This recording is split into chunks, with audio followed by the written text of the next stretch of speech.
Bonjour à toutes et à tous, j'espère que vous allez bien. On se retrouve donc pour l'étape 6 et l'étape 7 de notre Tour de France avec la Bora, avec notre magnifique maillot vert et le maillot à pois juste à côté. On est vraiment bien parti dans ce tour avec déjà 2 victoires d'étape.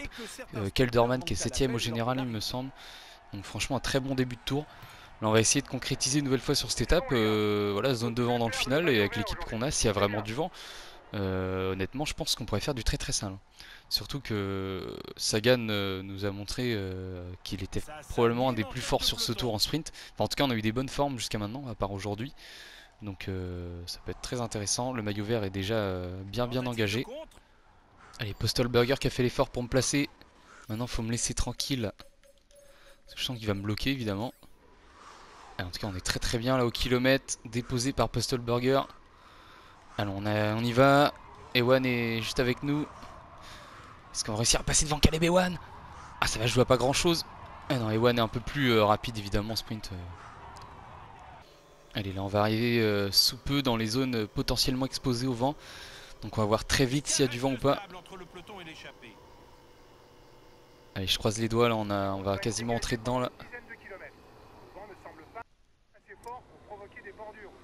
Eh non, pas de vent malheureusement. Ouais, c'est dommage, pas de vent pour l'instant. Après, on sait jamais la deuxième zone, il peut y en avoir, mais bon, a priori, en général, s'il n'y en a pas dans la première, la deuxième c'est pareil. Ouais, pas de vent non plus dans la deuxième zone, dommage. Bon, on va aller directement au sprint. Hein. Oula, 8 km de l'arrivée, j'ai simulé pas mal. Je pensais que Sagan allait se replacer, mais là on est seulement 60ème.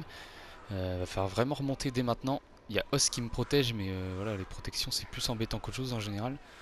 Après, je suis dans la route Cavendish, donc Cavendish aussi, il faut qu'il se replace. Donc normalement, si on le suit, ça devrait le faire. Allez, seulement 6 km 500 là pour se replacer. Zabel qui est là. Welshide, 16 balles. Tous les meilleurs sprinters sont présents. Évidemment, Wout van Aert aussi, il veut le faire. Et Wout van Aert qui est en jaune, c'est vrai, après le chrono. Puisqu'il a gagné contre la montre. Kelderman qui est très bien placé, ça fait plaisir franchement, Kelderman le voir aussi bien placé que ça. Normalement il devrait pas prendre de cassure. On va donner le ravito de bleu à tout le monde, histoire de... Moi aussi je vais le prendre un peu, histoire d'optimiser la récup.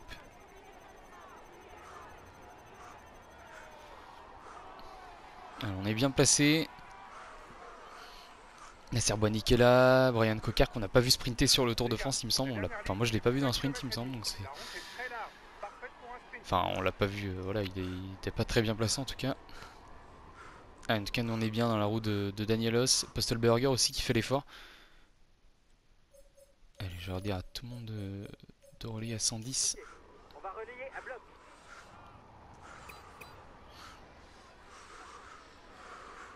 Kelderman aussi il est là. 1 km 900. Là on a clairement toute notre équipe quasiment pour nous emmener. Sbaragli qui emmène Van Der Poel a priori, mais il n'est pas dans sa roue directement. On est extrêmement bien placé au dernier kilomètre. Alors on y va. Profite un peu de la roue de Sbaragli. Peut-être celle aussi d'Arnaud Démare. Allez, ça va être dur de le repasser. Ah non, dommage. Dommage. Et j'étais un peu perturbé parce qu'il n'y avait pas la ligne. Il n'y avait pas la ligne sur la ligne d'arrivée, donc j'ai pas pu lancer mon vélo. Je savais pas trop quand c'était. Alors on va revoir vite fait le sprint. Et j'ai l'impression qu'il n'y avait pas la ligne au sol. Ah, il n'y avait pas la ligne, du coup on finit a priori deuxième je pense. Belle victoire en tout cas de Arnaud Démare. Nous si on continue à jouer aussi bien placé que ça, je pense que le maillot vert il va vraiment être facile à gagner. Parce que même Van Der Poel, bah, on le voit pas tant que ça et c'est quasiment notre plus gros adversaire avec Van Aert. Je pense parce qu'après en montagne ils peuvent prendre des points eux. Enfin du moins même quand c'est difficile. Là on est pas mal, déjà 190 points en 6 étapes, franchement c'est pas mal du tout. Alors, on se retrouve du coup pour l'étape 7 entre Vierzon et le Creusot. Donc étape vous voyez quand même assez vallonnée et tout, propice à une arrivée pour les échapper. Et du coup on va y aller avec Indescaling parce qu'il est plutôt en bonne forme, enfin je veux dire il a bien récupéré. Et c'est quasiment notre meilleure carte, après les autres sont trop bien placés pour l'instant quoi. Donc on va y aller avec Indescaling histoire de conserver le maillot à poids. Et Peter Sagan qui a encore une forme positive quoi, c'est abusé, genre le début de tour qu'il fait c'est incroyable. Alors enfin le sprint intermédiaire avec Peter Sagan. Oula, les virages. Allez, on y va. Voilà, c'est limite là aussi, mais bon, ça passe et on devrait les gagner sprint intermédiaire assez facilement. Malheureusement, j'ai pas réussi à envoyer en échappé Indie Scaling. Sur la plaine, voilà, ça faisait que d'attaquer, c'était compliqué. Après, il y a un coup qui est parti, ils sont que 3 devant et j'ai voulu contrer derrière, mais le peloton voulait pas me laisser sortir, donc bon. Je pensais l'envoyer après le sprint intermédiaire, mais bon, vous voyez, il y a quand même presque 6 minutes d'avance devant, donc forcément, ça sera trop dur pour revenir maintenant. Donc on va croiser les doigts pour que Indescaling conserve le maillot à poids. Allez, ça y est, les choses sérieuses commencent enfin. On est dans la bosse de 3ème catégorie, là, proche de l'arrivée à un peu moins de 40 km, vous voyez. Et franchement, plus l'étape avance et plus je me dis que Peter Sagan peut peut-être faire quelque chose de fou, hein, parce que vu qu'il est en bonne forme, s'il s'accroche bien, il n'y a que 2 bosses à tenir. Donc on a une petite bosse quand même aussi avant l'arrivée, certainement plus un faux plat. Mais je pense qu'il peut largement s'accrocher. Moi je ne vais pas attaquer avec Kelderman a priori, étant donné qu'il n'est pas en bonne forme. Donc si les autres favoris n'essaient pas d'attaquer, a priori, je pense que Sagan peut s'accrocher. Et Woods qui attaque pour les points a priori. Et même possible peut-être pour la victoire d'étape. Hein. Ouais. Allez, nous on remonte là. On a fait un peu... on a frotté un peu les bordures, mais voilà, on est remonté en tête de course dans la roue de Richard Carapaz avec Vingegaard notamment. Vingegaard qui travaille pour Primoz Roglic évidemment. Casper Asgreen est là.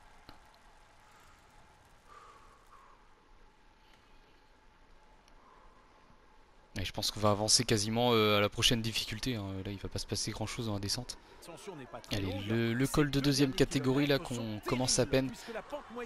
Bon, le début là on voit, ouais, c'est vraiment assez tranquille. Je dirais même plutôt roulant. Par contre, la fin, waouh, peut-être les 2 derniers kilomètres, waouh, des passages certainement à autour de 14-15%. Ça va vraiment faire très mal. Donc, est-ce que Sagan peut le faire? On va savoir ça très rapidement.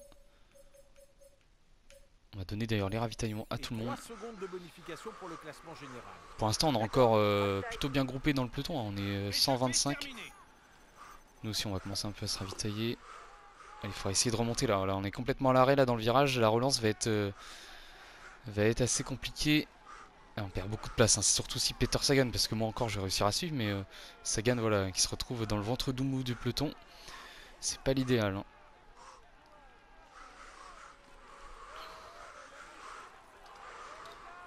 Défaillance de Bisseguer sur la gauche.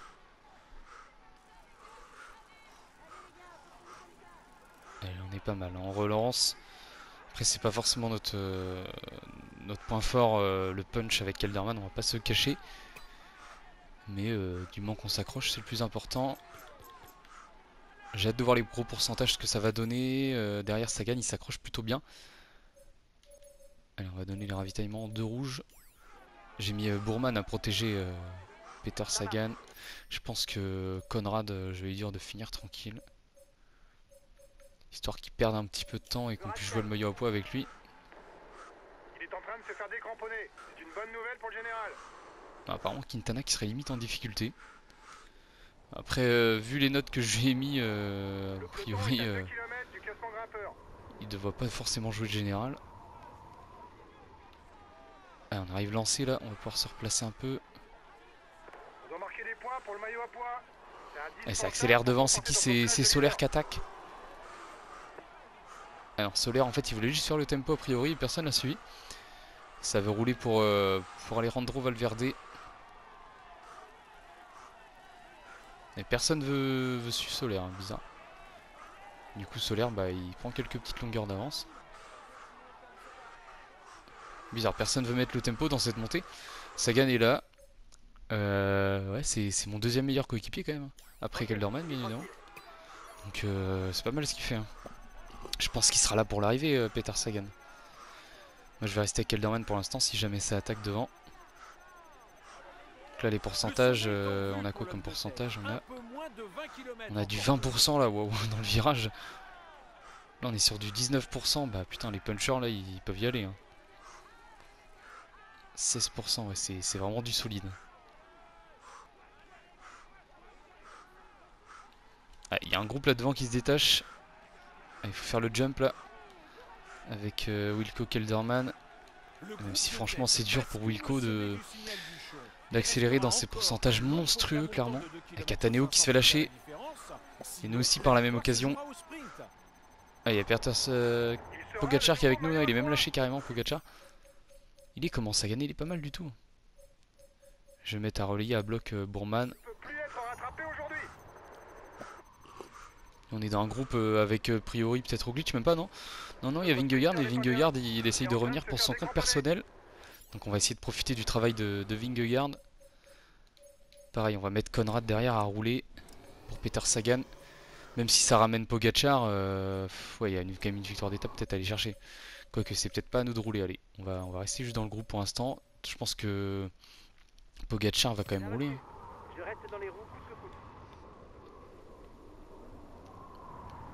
Allez, dans la descente, on va essayer de bien récupérer. Pourquoi pas reprendre un petit peu de temps au groupe de devant, mais il y a quand même un groupe de 15 coureurs qui sont détachés. Dommage parce qu'on aurait été un peu mieux placé, on aurait peut-être pu les suivre. Mais en vrai, ils étaient quand même très très forts. Je pense que c'est clairement les meilleurs punchers du tour. Oula, j'allais tomber, ben voilà. Voilà ce qui arrive quand on prend trop vite les virages. Bon, de toute manière, c'est pas très grave, on va être au chaud. On va mettre, hop là, Konrad et Bourman à relayer à bloc.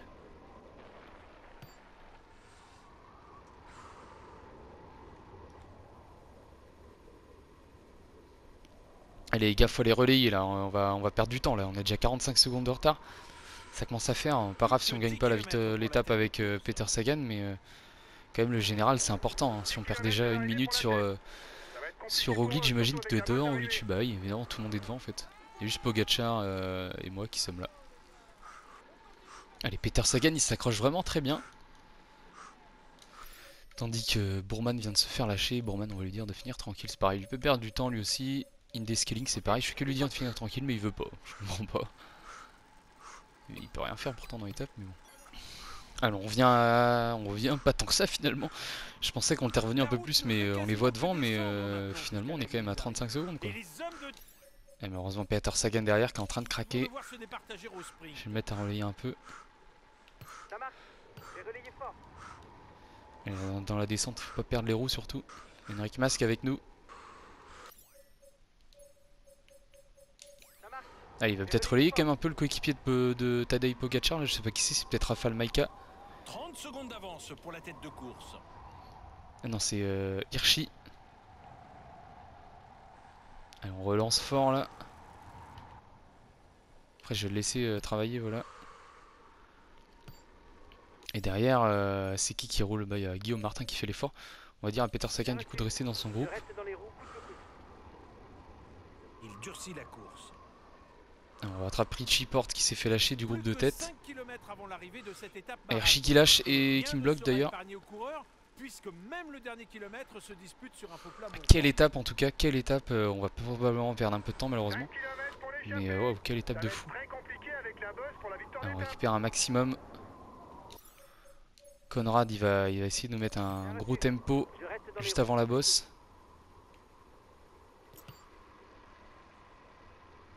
Allez Konrad là c'est le moment de nous lancer. Bon c'est Pogacar qui fait le taf. C'est pas plus mal. J'espère qu'on va pouvoir reprendre un peu de temps à Pogacar vu tous les efforts qu'il aura fait. Derrière Sagan, bon bah, malheureusement il devrait pas pouvoir jouer la victoire. A priori c'est compliqué, je vais le mettre à suivre les attaques. Ouais.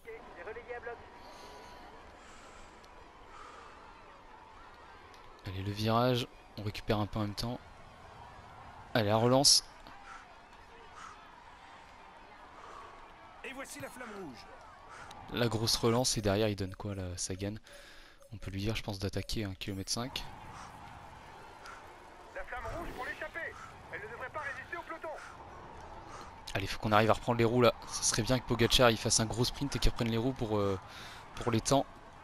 Et malheureusement on va être un peu trop loin. Ah quoique Pogacar il va peut-être y aller lui. Ah non on va finir quand même un peu derrière. Et Sagan juste derrière nous, super. On finit donc à 30 secondes du vainqueur, 31 secondes de Van Der Poel. Bon, heureusement, Roglic est seulement 12ème à 9 secondes et Pogacar est juste devant nous, donc ça va encore, on perd un peu de temps. Voilà, Sagan qui vient faire une 16ème place, dommage il n'aura pas pris de points pour le classement du maillot vert. mais quand même, hein, belle étape de sa part. Je pense que si je l'aurais contrôlé, j'aurais pu peut-être le hisser quasiment dans le top 10, mais quoique. Je pense que ouais, si j'aurais contrôlé Sagan, j'aurais peut-être pu lui faire prendre des points, mais bon, malheureusement, j'aurais probablement perdu plus de temps avec Kelderman. Alors, on va regarder vite fait le classement général. J'ai pas perdu de place, toujours 7ème, mais à 1,20. Et bon, devant c'est Wout van Aert, donc ça va encore, mais on est quand même à presque une minute déjà de retard sur Primoz Roglic. Le maillot à poids, et ben voilà, Roglic qui le prend. Forcément, Indescaling, voilà, il est quand même qu'à un point, donc voilà. Peter Sagan qui perd quand même pas mal de points sur Wout van Aert avec encore une nouvelle victoire après le chrono. Et donc dans la prochaine vidéo, on fera donc l'étape 8 avec l'arrivée au Grand Bornand et l'étape 9 entre Cluse et Tignes. Donc vraiment Tignes, sacrée étape. Donc voilà, on se retrouve prochainement pour ces deux étapes et j'espère des bonnes formes pour Wilco Kelderman. Allez, ciao.